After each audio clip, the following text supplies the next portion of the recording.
Did you know that the first independent African nation wasn't founded in 1960, but almost a decade earlier? Africa's story is far more complex than commonly understood, a tapestry woven from diverse cultures, empires, and struggles across vast regions and millennia. This is not a simple chronology, but an exploration of intertwined histories. Let's begin at the very beginning, with the dawn of civilization along the Nile. Around 3100 BCE, Upper and Lower Egypt were unified, traditionally under the pharaoh Narmer, also known as Menes.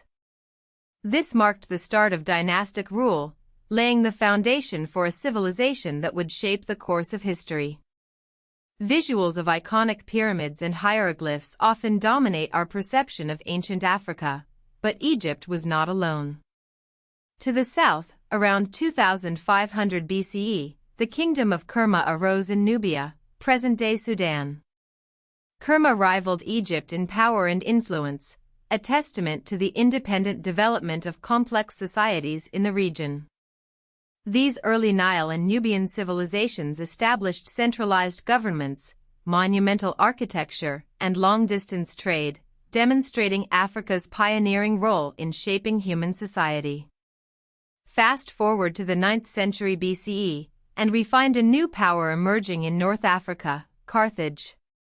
Founded by Phoenician settlers, Carthage grew to become a dominant force in the Mediterranean, challenging even the Roman Republic. It was an African power, tied to the continent's trade networks and cultural landscape, yet also deeply connected to the wider Mediterranean world.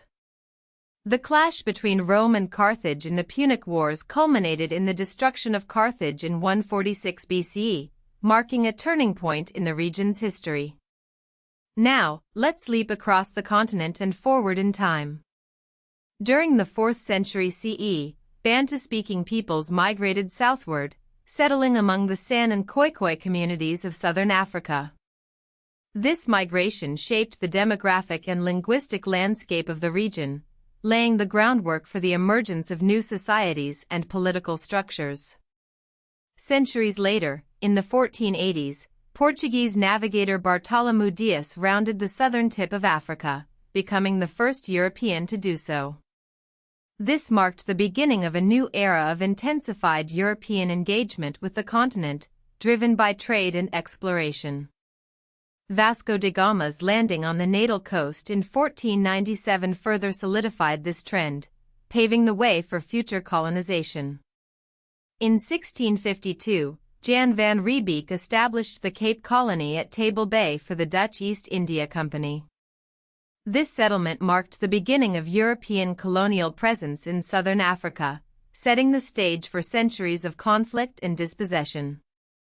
The British seized the Cape Colony in 1795, returned it briefly to the Netherlands in 1803, and then seized it again in 1806, highlighting the strategic importance of the region in global power dynamics. Turning our attention inland, the early 19th century witnessed the rise of the Zulu kingdom under Shaka Zulu. From 1816 to 1826, Shaka built a formidable military force and expanded Zulu territory, transforming the political landscape of southern Africa. His legacy remains a powerful symbol of African resistance and state-building. The discovery of diamonds at Kimberley in 1867 dramatically reshaped southern Africa. This sparked a diamond rush, attracting European settlers and intensifying the competition for resources and land, further dispossessing indigenous populations. The late 19th century was dominated by the scramble for Africa. The Berlin Conference of 1884 formalized the European division of the continent, with European powers rapidly conquering and claiming territories from 1881 to 1914. This arbitrary partitioning of Africa disregarded existing political and cultural boundaries, laying the foundation for future conflicts. The First World War, from 1914 to 1918, further impacted African colonies, drawing them into the global conflict.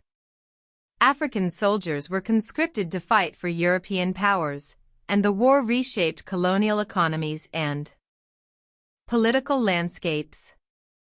After the Second World War, a new wave of independence movements swept across the continent.